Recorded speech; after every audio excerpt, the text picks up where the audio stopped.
Bonjour et bienvenue dans ce tutoriel qui permettra de comprendre comment créer une commande de produits et de services non stockés dans JDE 9. Pour saisir une commande, allez dans Write Medical, puis Gestion des commandes d'achat, puis Gestion des achats non stockés et commandes de services, et cliquez sur Saisie suivi des achats non stockés. Nous allons d'abord créer l'entête de commande en cliquant sur Ajouter. Un certain nombre de données sont impératives. Le premier, le centre de coût. Ensuite, le numéro de fournisseur. Comme vous le voyez, si je clique dessus, il me met une erreur. Simplement, nous allons aller chercher par la loupe l'ensemble des fournisseurs qui peuvent commencer par net. Je fais rechercher. Et si je veux être sûr, donc je dois vérifier deux choses. La première, le code fournisseur doit, au niveau de la référence long, doit être identifié en commençant par TRNFFR, tiret, et les chiffres qui sont derrière sont l'ancien code fournisseur de JDE 8. La deuxième chose à vérifier, c'est que ce fournisseur soit valide.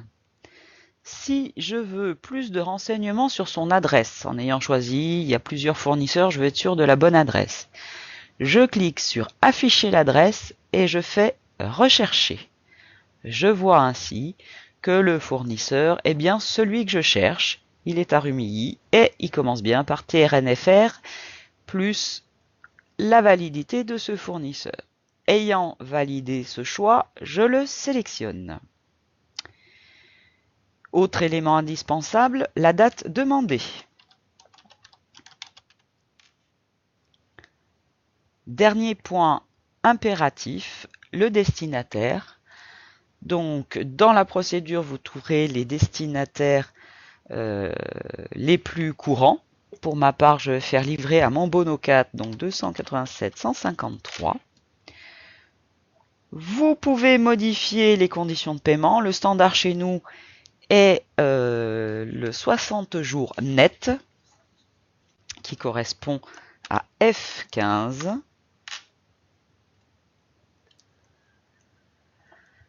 Et je peux mettre une notion de devis dans la remarque.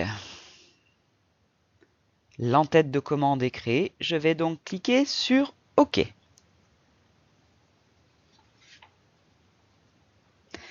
J'arrive ainsi dans les lignes de commande. Je vais donc créer ma première ligne de commande en notant le numéro d'article,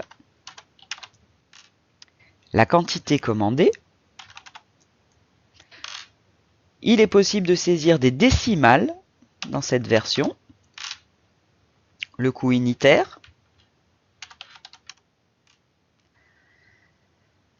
Bien faire attention que le centre de coût associé aux immobilisations est automatiquement la société 145. Si la commande correspond à une commande d'immobilisation, vous allez sur la droite jusqu'à trouver la colonne se nommant référence, qui est presque au bout des écrans. Voilà. Et vous notez votre numéro de car. Pour ma part, je ne vais pas en noter.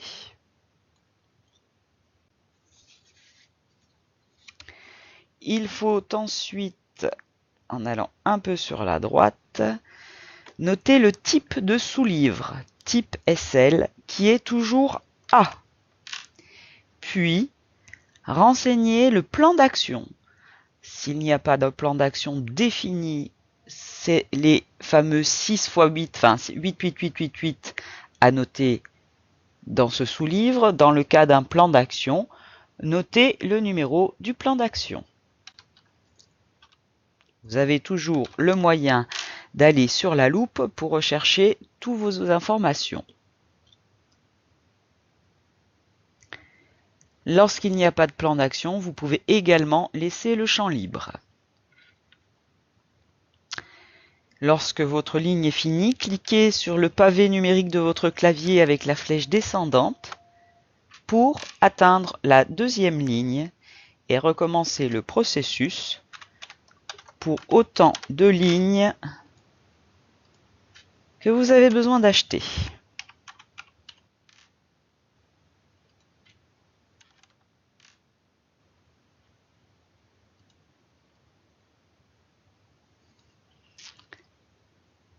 Les désignations sont inscrites automatiquement. Si vous ne souhaitez pas que la désignation de base soit identifiée, vous corrigez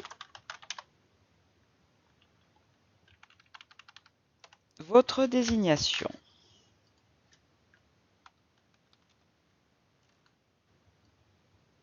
Et vous refaites les opérations sous livre,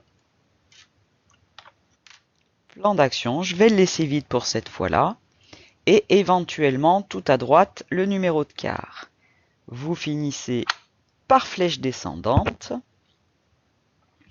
Et lorsque vous estimez que votre... Ah, là, il ne veut pas, donc il considère qu'il y a besoin d'un plan d'action. Voilà. Donc là, j'ai une erreur, sous livre 00 incorrect. Si je vais voir ce qui est en rouge, il ne l'aime pas. Donc je fais loop, je recherche industrial par exemple, industrial.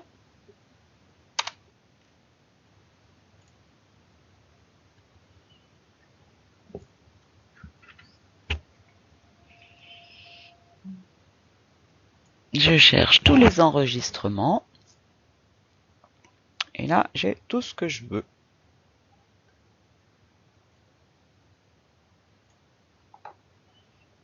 Ils ne me conviennent pas.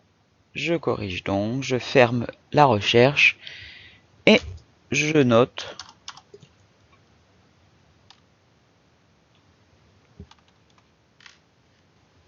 pardon. Hop.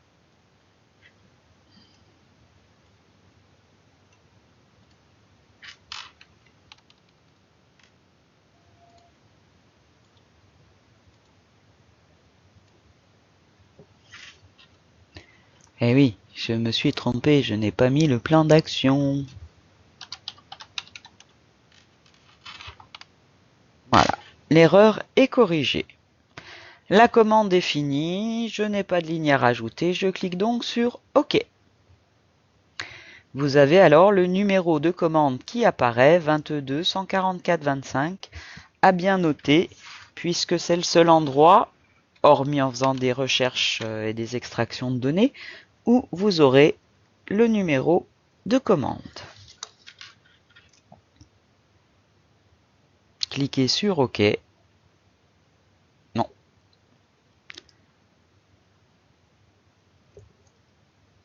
La commande est donc créée. À bientôt.